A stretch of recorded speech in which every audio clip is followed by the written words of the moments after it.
Untuk hari ini saya mau kita baca dari Efesus pasal 4 ayat 2 dan 3. Nah, jadi saya minta satu orang baca. Ada yang udah dapat, ayo baca. Ada yang udah baca? Cimelan mau baca. Di Efesus Ayat 4, 2 ayat dan 3. Efesus 4. Efesus 4 ayat 2 dan 3. Efesus 4. Ya. Hendaklah kamu selalu rendah hati, lemah lembut dan sabar. Tunjukkanlah kasihmu dalam hal saling membantu, dan berusahalah memelihara kesatuan roh oleh ikatan damai sejahtera. Nah, ayat yang kedua bilang, hendaklah kamu apa? Selalu rendah hati, lemah lembut sabar. dan sabar. Rendah hati, lemah lembut dan sabar ini nggak bisa dibolak-balik. Ordernya udah begitu. Kita nggak bisa bolak-balik itu. Saudara ingat bahwa buah roh, bukan buah roh ya, buah roh. Buah roh ada 9 ya. Karena 9, yang 2 ini adalah buah roh, tapi rendah hati bukan buah roh. Karena rendah hati itu fondasinya. Nah, ini paling penting. Saya mau ngomong ini karena apa? Kita mau ngomong tentang respect, tentang menghargai. Bagaimana kita respons terhadap orang lain ke orang lain yang mungkin tidak sesuai dengan telinga kita, dengan perasaan kita. Nah, rendah hati itu apa sih? Rendah hati bukan rendah diri. Saya juga ngomong sama Om Hans mengenai Minderwaarde Complex, right? Bukan rendah diri. Rendah diri itu gini.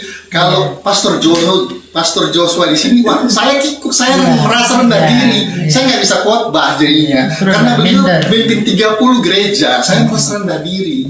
Nah, sedangkan rendah hati, kalau kita buka Filipi pasal 2 ayat yang ketiga, bagian yang terakhir, di situ bilang, jadi rendah hati itu sebenarnya memposisikan orang lain dan kita itu sama pentingnya. Bahkan kita menganggap orang lain itu lebih utama. Ada yang dapat tadi Filipi 2 pasal 3 Dengan tidak mencari kepentingan sendiri atau puji-pujian yang sia-sia. Sebaliknya hendaklah dengan rendah hati yang seorang menganggap yang lain lebih utama daripada dirinya sendiri. Kita harus menganggap yang lain itu lebih utama dari kita sendiri. Yesus bilang begini, kalau engkau mau menjadi yang pertama, terdahulu, harus menjadi yang terbelakang. Kamu harus menjadi pelayan dari semuanya. Dan itu firman Tuhan. Jadi dari rendah hati itu, ingat, waktu kita bertobat apa yang terjadi? Itu khotbah Om Hans waktu di Lansia tahun lalu. Aku, Yeskel 36 ya Om ya. Aku akan memberikan hati yang baru. Nah, hati itu harus dijaga. Kalau hati nggak dijaga, ya sama aja. Nah, jadi dari hati, kita itu harus rendah hati. Kita harus dijaga hatinya. Kemudian, sesudah itu, kita akan muncul lemah lembut. Lemah lembut nggak akan muncul kalau tidak rendah hati. Nggak bisa. Lemah lembut itu muncul dari hati yang rendah.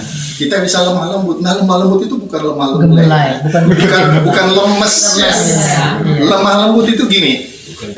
Meekness is not weakness. Jadi meekness is the ability to display our response to others. Sekali lagi ya.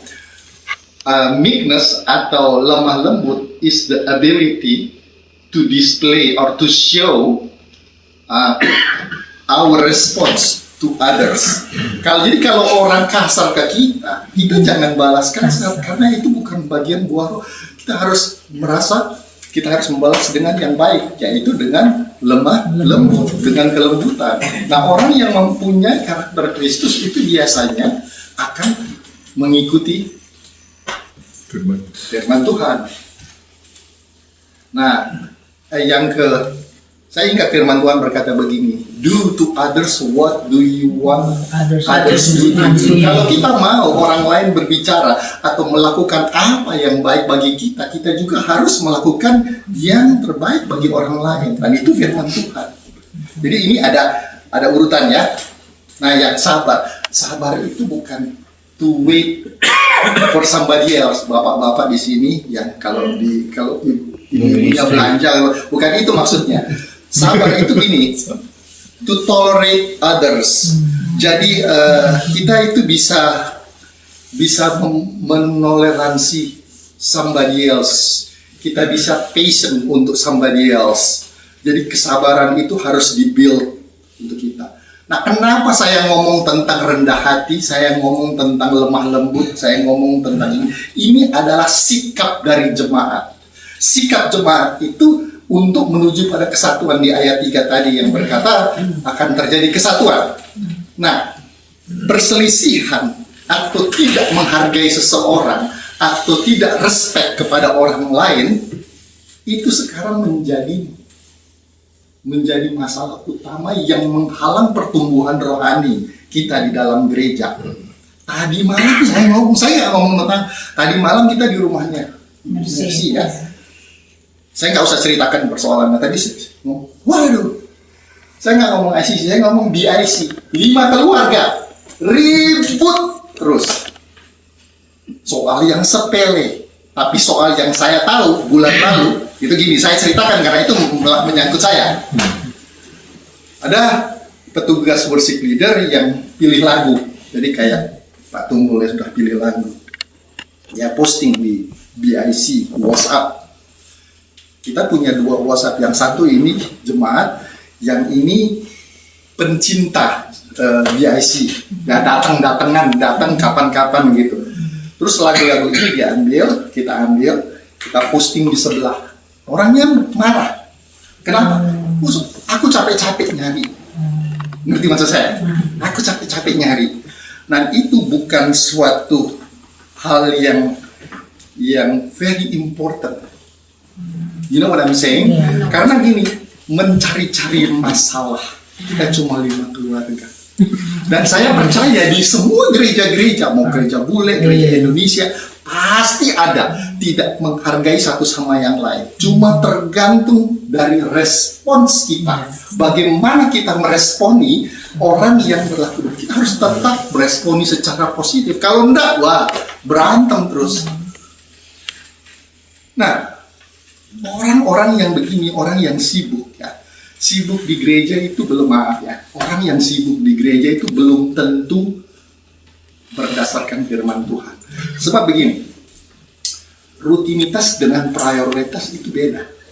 Kalau kita tadi Dodok Pendeta Yosua bilang, kita itu kalau datang ke gereja hanya merupakan rutinitas. Kita minta kesembuhan hanya pada waktu kita perlu.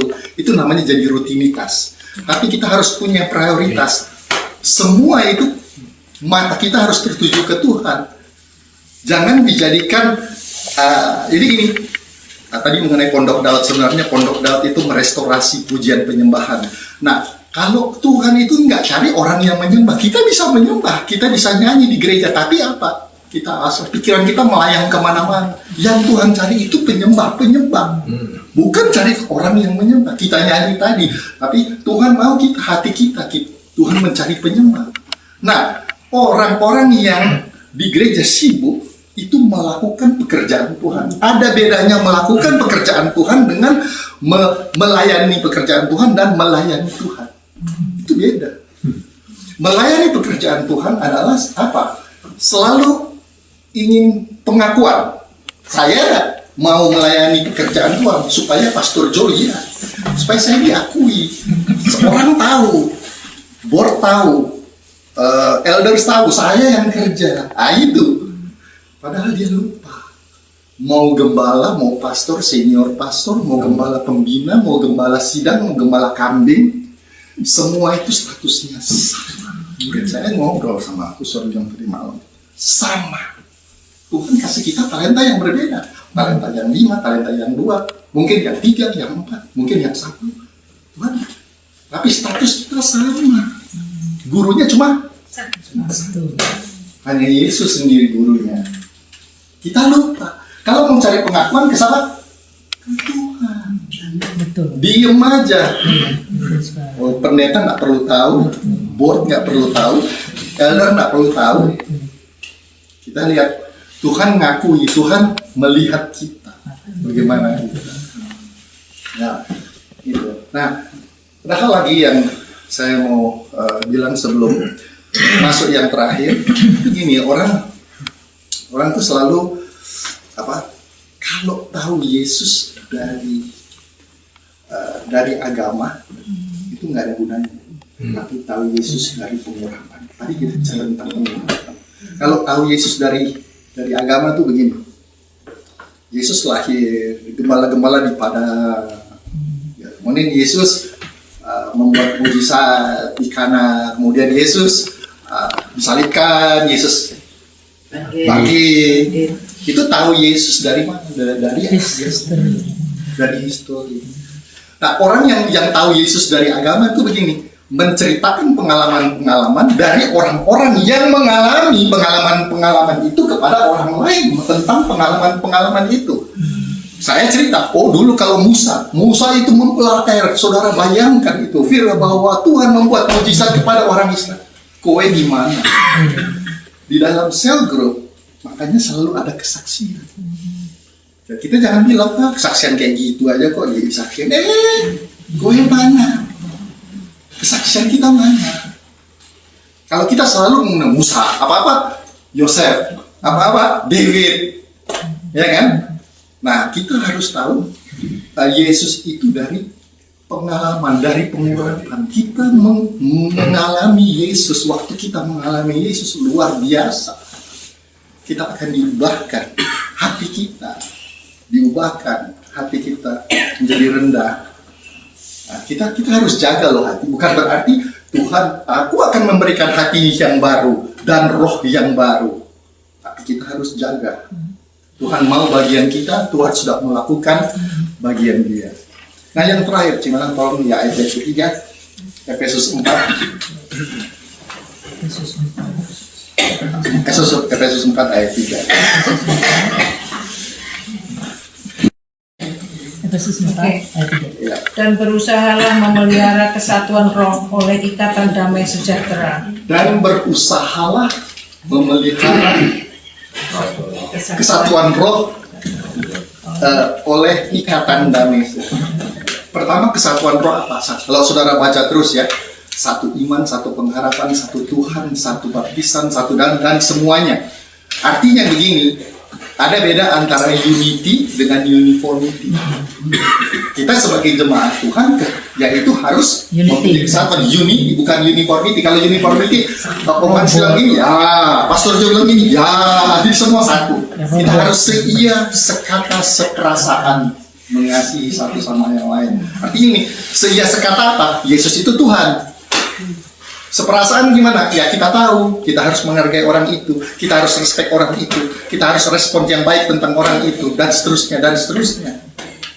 Nah, diikat pakai apa? Dan diikat oleh ikatan damai sejahtera. Kita buka Kolose, ya ini yang terakhir. Kolose pasal 3 ayat 14. Kolose 3 ayat 14.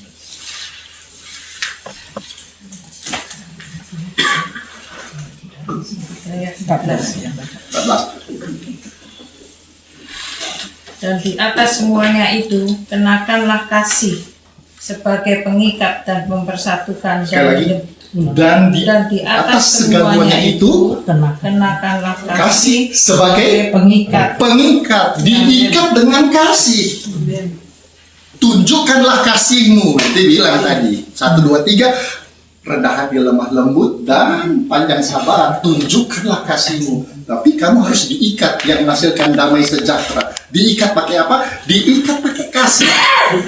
Kasih itu apa? Kasih itu Tuhan tadi Pak Yosua bilang gitu. Jadi kita itu kalau kita memiliki sikap jemaat, yaitu sikap jemaat yang rendah hati, lemah lembut, dan sabar, kita akan menuju kepada kesatuan, bukan perpecahan. Ribut, 5 keluarga ribut. Saya nggak tahu dia sisi. Oh ini, anak ini, terus ini. Ini bilang gini ke saya. Oh, kok ini bilang gini? Apa sih berarti? Ribut segala macam, yang tidak. Nah, itu kesatuan harus dijaga. Kita harus menghargai satu sama yang lain. Karena orang yang mengasihi apa? Berasal dari Allah. Dan lahir dari Allah, sebab Allah itu adalah kasih adanya. Singkat, pas 15 menit. Saya, ini gimana selanjutnya, Om? Selanjutnya mau You diskusi. haven't say something about Om Hans yet, huh? What do you talk? I echo what everyone said. About Om Hans. For Om Hans, Tambahan. tadi saya udah bilang bahwa menjadi mentor saya waktu saya student dulu. Terus, nah sebenarnya sampai sekarang setiap kali ada kesempatan di bus itu nggak ada orang lain yang saya bisa sparing untuk Bicara firman. untuk bicara firman. Ya, jadi Om Hans yang selalu sama saya di lobby hotel, habis makan di jalan, di bus diajak sama Om Hans. Tadi malam sama Menko Sunda. Sunda.